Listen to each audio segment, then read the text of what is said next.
away from that Sabah 2020, we go straight to cricket. Ijeoma, if they are going to mention two names in the world of cricket reporting in Nigeria, your name will be on the first list, and I know that across the globe, and when it comes to Africa cricket, Nigerian cricket, you are the person to talk to, Ijeoma. And Ijeoma, tell us, the Nigerian Cricket Federation has just released names, 14 names for the upcoming sub-region qualifiers.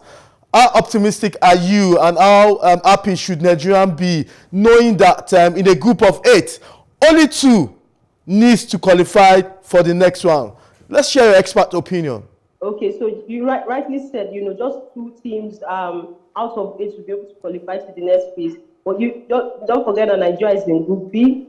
There's also a Group A, which will be beginning on November 17, and is also going to be hosted by Rwanda. So 8 teams are also participating in Group A. Nigeria is in Group B. 8 teams will also be participating in Group B. So 2 teams will qualify from either of the groups.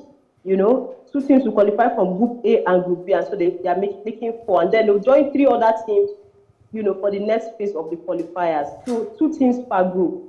It's still a very dicey one, although, but I see Nigeria as a very good. I fancy that Nigeria can come out of the group, because in our group we have top teams like Tanzania, and I bet maybe Sierra Leone or Ghana is just the only team that can give Nigeria a push. But Tanzania is a very strong side in our team, but I see that Nigeria, I fancy that Nigeria will be able to pick either of the 2 slots to be able to come out of the group. I'm talking about the list that was released. Yes. Really, really superb. It's really, for me, it's really a blend of, it's a good blend of experience and young talent. We could see, you see the likes of Peter Aho, you see the likes of Shemele Dekwe, you see the likes of Prosper Hosseini. Just really good team. You see the likes of Ridwan Abdul Karim. Some of the players that participated in the under-19 just concluded on the 19 ICC qualifiers in Abuja. Very, very good one, really. It's great to see that the coach has been able to assemble, the likes of the older players who are like Ademola Olumikoyi, Chimezie Owusileke, and alongside the young ones. So I think it's a very good combination for Nigeria, and I foresee Nigeria's chances at the tournament. Okay, fine. And let's don't forget that Stephen, the new coach from Kenya, what impact do you think the new Kenyan coach will have? In a short period, was just announced some weeks ago, and he's taking them for this qualifier in Rwanda. Do you think it will make any impact in a short time? Absolutely, absolutely. Of course, I was able to follow up the pedigree of the new coach. He's been able to meet coach Ugandan team, coach the Tanzanian team, coach the Kenyan team as well. These are really top sides that Nigeria actually look up to when it comes to cricket. I'm around the associate countries. So it's great to see that he has already been able to, coach these other sides, manage these other top sides. So coming down to Nigeria, I expect really something great, and I expect that it's a team will be able to have a greater team, from what we have been used to. I remember there was a time when I was speaking with their former coach, who is now the assistant coach, working under Steve Tikolo. That is Coach Ute Obimi. He was telling me that Nigeria really needs to improve in terms of the batting strength of the team, and I expect that they'll be working on that part. The new coach right now, the new Kenyan coach Steve Tikolo, will be looking at that aspect of the team and be able to brush Nigerian side so that we can be able to compete favorably in some of these competitions. So you're optimistic that Nigeria will be one of the 2 teams that will go. So if Nigeria is one of the 2, what's the other team do you think is going to be the second team, or to join us to join Nigeria in the final round? What team do you think could be in the list of names on that in Group B? I see Tanzania and Nigeria. Tanzania and Nigeria. You're not saying anything concerning Ghana? You're not saying anything concerning the other nations? Why Tanzania?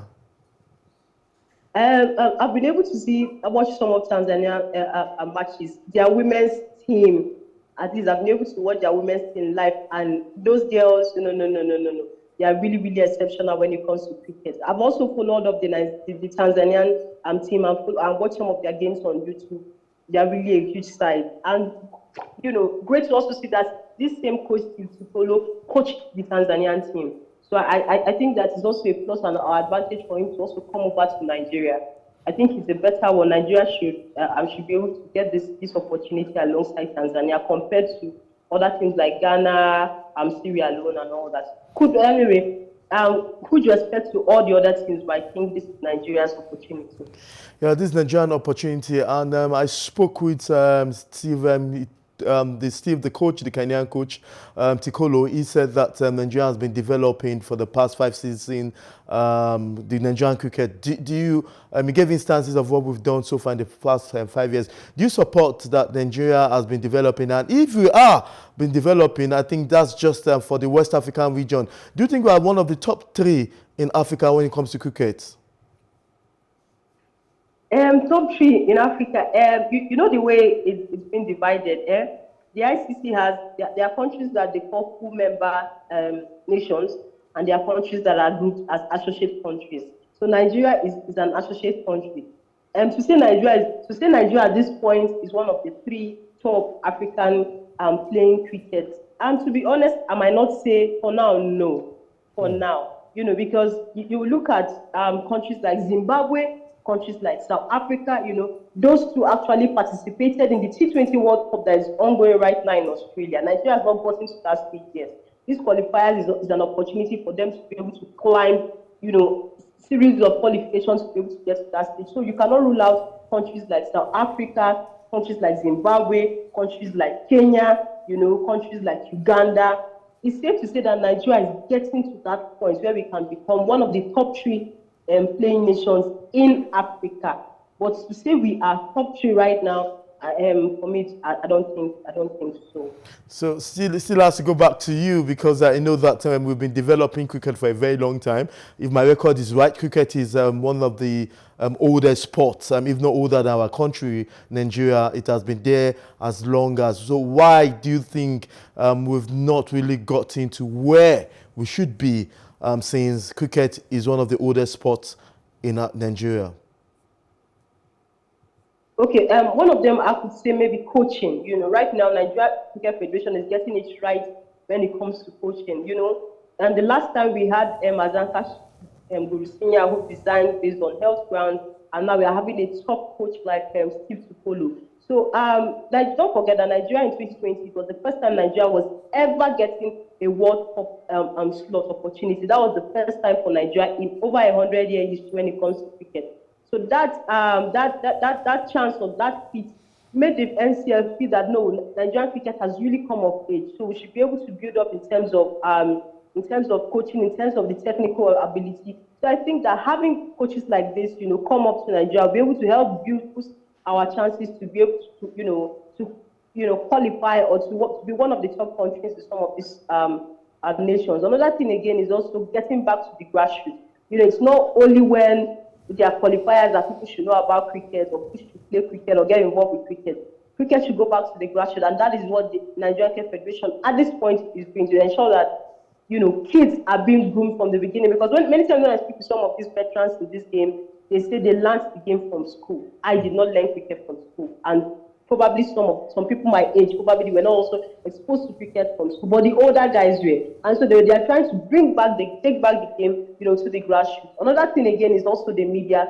trying to make use of the media to ensure that media continues to promote the game, continue to bring this game to the front burner of the faces of the views of fans around, so that people don't only think that Africa or Nigeria is only about football, but of course there's cricket and good cricket as well. So I think those are some of the things that have really been probably limiting Nigeria opportunity to be able to bite our chance at the world stage.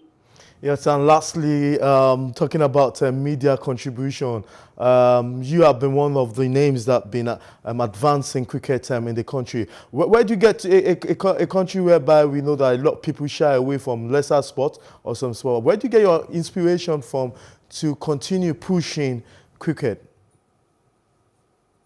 That's it. I don't know if I really thought about that, but okay, this is it. I run a foundation. It's called Girls Aspire Sports Initiative. So the idea was that when I started, I also got to cover sports just accidentally. It was not planned because I really did not follow so much sports. I really did not even participate actively in sports while growing up. So I was accidentally employed and just found myself covering sports. And then I felt that I began to see that I had difficulties or challenges when it comes to reporting sports effectively as I should. So I felt that some kids or some girls, would probably have this kind of challenge. That's why I began with Girls Aspire Sports Initiative. And then I felt cricket is a good game as compared to football. Everybody knows football. Why don't we try to introduce cricket to a lot of kids around? So that's why I started with cricket, and then ever since Thank then you it's just very been. much. I think it's just been an upwards, position for me, and I've been grateful. That's just basically the inspiration with cricket. Thank you very much, Ijeoma Okigbo, speaking to us all the way from Abuja. Thank you very much for being part of today's show. Great, thank you, Mudachi. And I must confess, you're also a huge supporter of cricket because many times you always bring me to the show. Thank you so much to you and to PlusTvAfrica for what you are doing and how much you're also getting involved with promoting cricket. Kudos to you. Thank you very much.